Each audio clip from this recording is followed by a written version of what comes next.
Hello, ladies and gents. It's Justin Johnson with Understanding Politics, Ideas and Institutions in the Modern World, Module DD211. The book's edited by Richard Heffernan, Simon Usherwood, and Edward Westmisnter.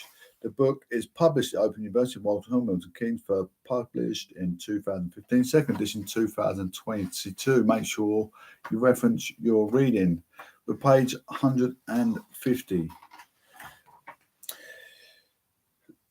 Chapter 17, the globalisation of world politics. In relation to their related influence over other states, US secretary alliances with Japan, South Korea and Taiwan, all in China's neighbourhood, show its wish to contain China's influence. China is the rising power of our time, and therefore the US, as the preeminent power, will naturally look to maintain its position against possible competitors. The fact that both states view each other as threats, even if in theory, or competitors, and the conditions of anarchy in an international system, mean that there's no overarching authority to stop them becoming embroiled in, say, an arms race or a struggle for access to resources such as oil. This need not result in outright confrontation. However, through power balancing, both states may be able to maintain peace as conflict. It may prove too costly to either side. 4.2 Liberalism. Liberalism is in international relations, emphasizes cooperation in relation between states. It persists that there are international community of states that enables nations to cooperate with each other according to agreed rules in the shared institutions. Thus, in contrast to realism, liberalism is viewed as more optimistic with greater emphasis on cooperation. Liberalism as a model of international relations is based on three assumptions.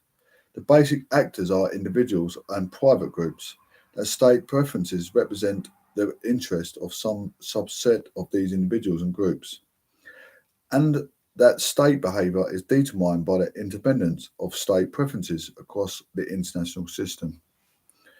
The liberal tradition in international relations draws its roots from liberal philosophers, such as John Locke and Jeremy Bentham, who emphasised individual liberty and states' enabling role in this, in contrast to realists, who see the state as an instrument of power, Jackson or Sorensen, 1999. Liberalism holds a strong belief in the power of human reasoning, and therefore the ability to cooperate to achieve mutually beneficial outcomes.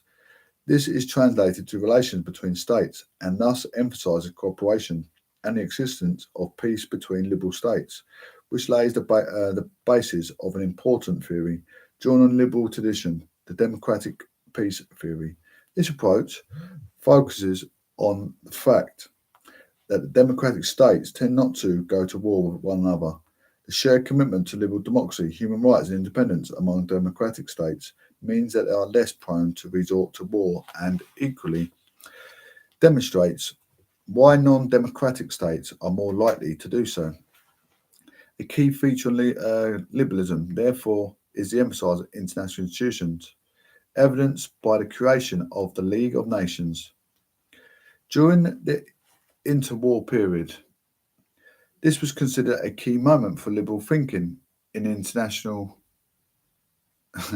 relations. Following this, the World War, then US President Woodrow Wilson sought to preserve the newfound peace through establishing an association or League of Nations which would protect the interests of all liberal democratic states and promote self-discrimination of all nations. In practice, the League of Nations was something of a failure, with the self-interest of states becoming once again a determining feature of global politics. But it has seen by many as a precursor to the United Nations. Perhaps the ultimate symbol of international cooperation, liberals point to the existence of a range of cooperative international institutions in which states collaborate and pursue shared interests. You might consider some of the institutions mentioned already in this chapter in the section on economic globalisation as a good example, building as they do on the liberal economic heritage. A liberal interpretation of US-China relations. Take the example of US-China relations again. What might a liberal interpretation of the relationship emphasize? As liberal is more optimistic than realism. The focus could be on the potential avenues for cooperation between two states. For example, the world's two largest economies have now become heavily independent. China has one of the largest and fastest growing economies in the world, and its integration into the global capitalist system has helped make it a major player. Hey, John. Therefore, liberals would emphasise integrating China into global economic institutions in the hope that this will ultimately lead to a domestic political transformation. A China that is interrogated and active in global institutions that have liberal thinking that their core is likely to act aggressively if interests are tied to those of other states. To act aggressively if interests are tied to those of other states, even more so, a potentially democratic China would be less likely to go to war with another democracies.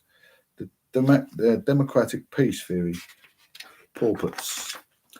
I'm going to do 2 more pages and then I'm going to call that it.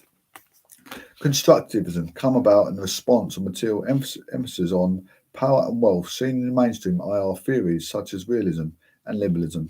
These theories arguably left little room for considering how ideas could shape the identity and behaviour of states, reducing their aims to pure material gains. Constructivism draws in the intellectual heritage from the move towards social constructivism in the social sciences. 2 seconds, but I'll be with you in about 3 minutes. Which views the social world are constructed by humans. It is therefore socially constructed. When translated to global politics, this allows space for ideas, norms, and values to be introduced as important features in international relations. States are seen as socially constructed actors and are therefore born in their cultural environment. The way that the states behave towards one another at the international level can also help construct the identities and interests. Thus, in contrast to realism, say a state's interests are not purely determined by its own self-interest, but by the interactions it has with others. When I got this last page, important, but actually, how do we understand world politics approaches from international relations theory? Important, but they cannot be isolated from the ideas and the identities the states have. As Wendt, 1999, page 255 notes, 500 British nuclear weapons are less threatening to the US than 5 Northern Korean ones because of the shared understandings that underpin them. This is because the US and the UK share common political values and traditions, which subsequently form their shared strategic interests. Wendt accepts that anarchy is part of the international system, but claims that it is based on ideas rather than material factors. States looking after their own in absence of the world government. Anarchy is therefore what states make of it. Wendt 1992 as such. There are 3 roles that states can play in international relations, dependent on how they conceive other states, those of enemy, rival, and friend. This means the UK and US can be considered friends, whereas the competing ideas and, importantly, the contrasting theoretic that has historically coloured relations between the US and North Korea. Class them as enemies. A constructivist interpretation of US-China relations. Returning to the US-China relations again, how might a constructivist analyst view the relationship?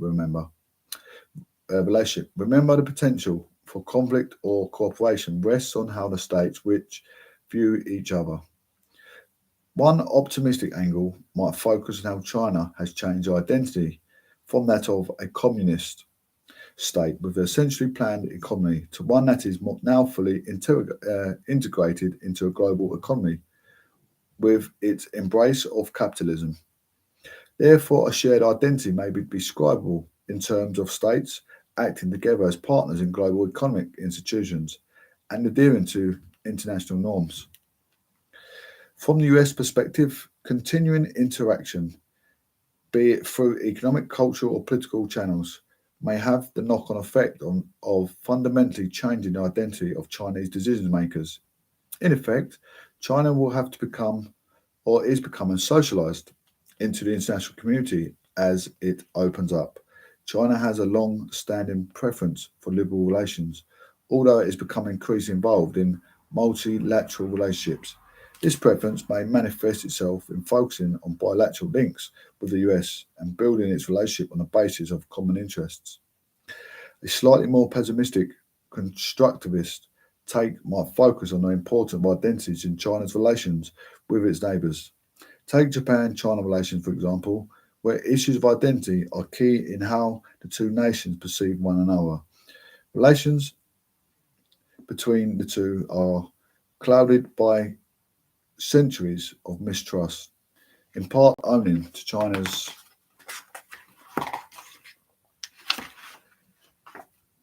experience under Japanese colonial rule.